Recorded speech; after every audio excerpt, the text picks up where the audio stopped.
Hello there, and welcome to the Generational Gamer. In this video, we are discussing the RetroN GX HD gaming console by Hyperkin.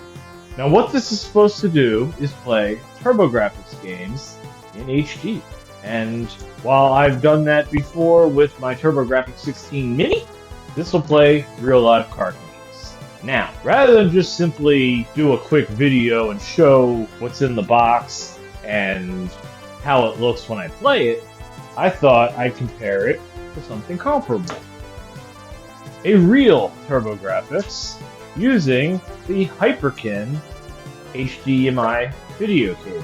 So I borrowed my friend's TurboGrafx 16. He lent me these games, and what we have here are Legendary Axe, excellent game, its sequel, and this version of Turrican, which I can't play for the life of me. I'm going to try it anyway. It'll be the shortest part of the video.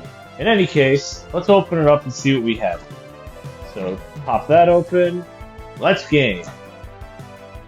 1987. Retro. So, the system is ridiculously tiny.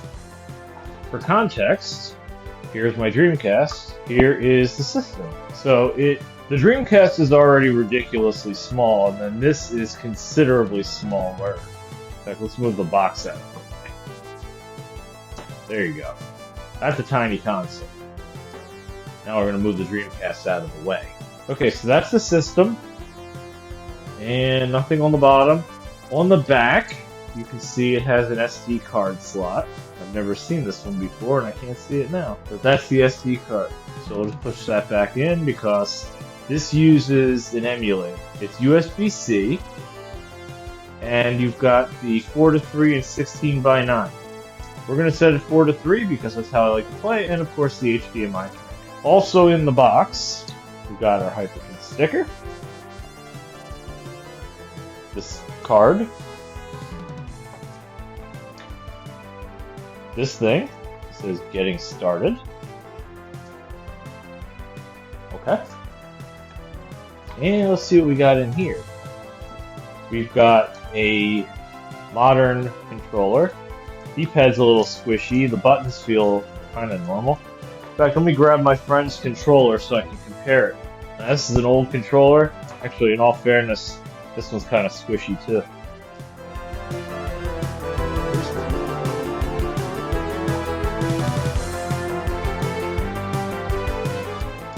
Yeah, this, you can press the whole thing in. It's missing the center. So, if I don't like this one, I'll just use this one. It uses the same thing. These are actually a little clickier. I like that. These are a little looser, but they're also a lot older. So, we got that. I didn't note it at the time, but the controller that comes with the GX has a considerably longer cable. If cords aren't your thing, you may have noticed the USB ports underneath the controller ports. Well, you can use it either with the TurboGrafx 16 Mini's controller, PC Engine of course as well, or you can use the 8-bit Do TurboGrafx 16 Mini controller as well. Now it has an officially supported one that it's listed right here. And then under here, or in here, this is probably where all the cables are. Oop, and everything's falling out. Alright, so we've got the USB-A to USB-C. Actually comes with a power brick, that's pretty cool. A lot of things do not now. Here are the specs if you want to see them. Power, and of course, and that's it. So that's what it comes with. The first thing I tried with it was booting it without any game inserted. And this is all it does. Next up was Turrican using the included controller. As it boots, with the game inserted, you can see that it identifies the game and dumps the ROM. Then at that point, assuming the game is compatible, it boots. And here's Turrican. Now I am not familiar with this game at all, but I figured I'd give it a try. Like I said earlier, it'll be the quickest part of the video.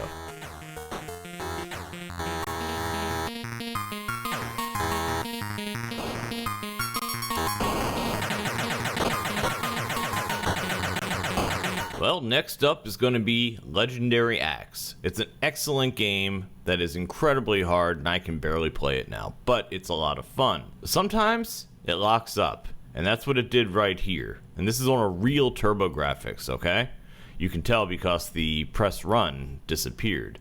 Now this is what happens when a game locks up or doesn't read properly on the RetroN GX.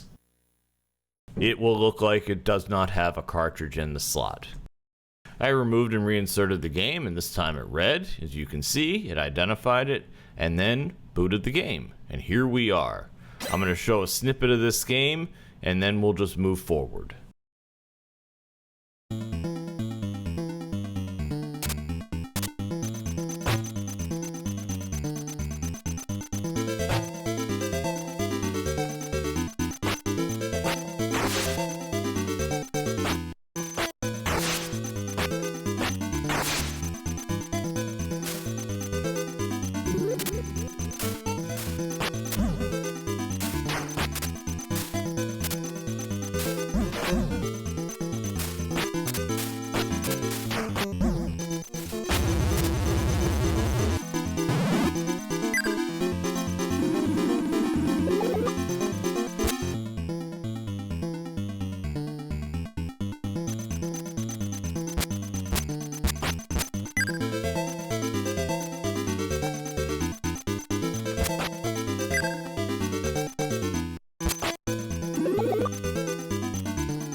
In this particular clip, I am using the included controller, and you can see it takes me a minute to get up that ladder, but in all honesty, I'm not too fond of the original controller of the system, so it could be me, it could be the game, I really am not 100% sure.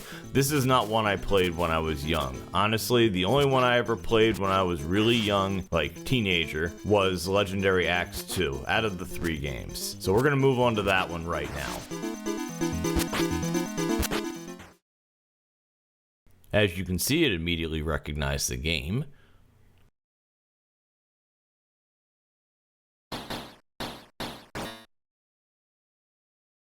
In this gameplay, I am using the included controller as well, but you can see I'm a bit more familiar with the gameplay. Well, that's mainly because a friend of mine when I was a teen had it and I used to play it.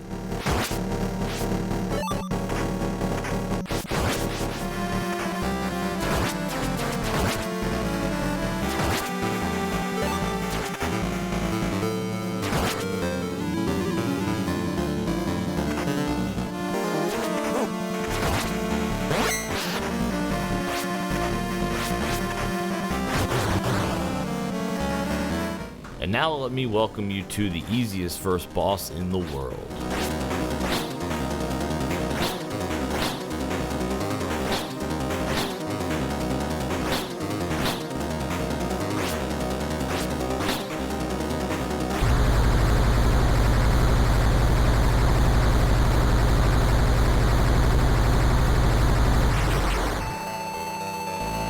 This is level 2, and this is where I started experimenting with it a bit, including switching to the 8-bit DO controller. I realized if I press this button, it would bring up this menu. You can also bring up the menu by pressing select and run using any original or the included controller. With the 8-bit DO controller though, unfortunately it does not allow you to navigate it, so it's pretty pointless. Let's go through each of the options.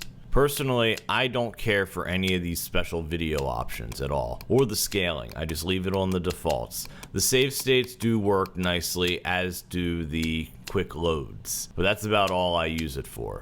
Anything else is just extra stuff I don't care about. And if you're at all curious, this is the firmware that's currently enabled. I would be remiss if I did not point out RetroRGB's take that he posted on his site. I don't see any of this, but I'm also not very susceptible to lag, and I didn't see any screen tearing, I didn't hear any audio lag, and the 3 games I have access to all worked. I mention all this because I almost always get a comment from one of RetroRGB's supporters saying how wrong I am for supporting technology such as this. But if I don't have a problem with it, I'll play the way I want, and you should too. Hyperkin versus Hyperkin. In this segment, I'm not going to talk, I'm simply going to show gameplay, comparing the RetroN GX to the TurboGrafx 16 using the Hyperkin HDMI cable.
Overall, I think this thing is just fine. It's easy to play games, even though they're incredibly difficult, and it looks good in the process. I didn't notice any of the problems that RetroRGB identified, so I can't complain about it, but you do you. Let me know what you think in the comments below, and have a good one.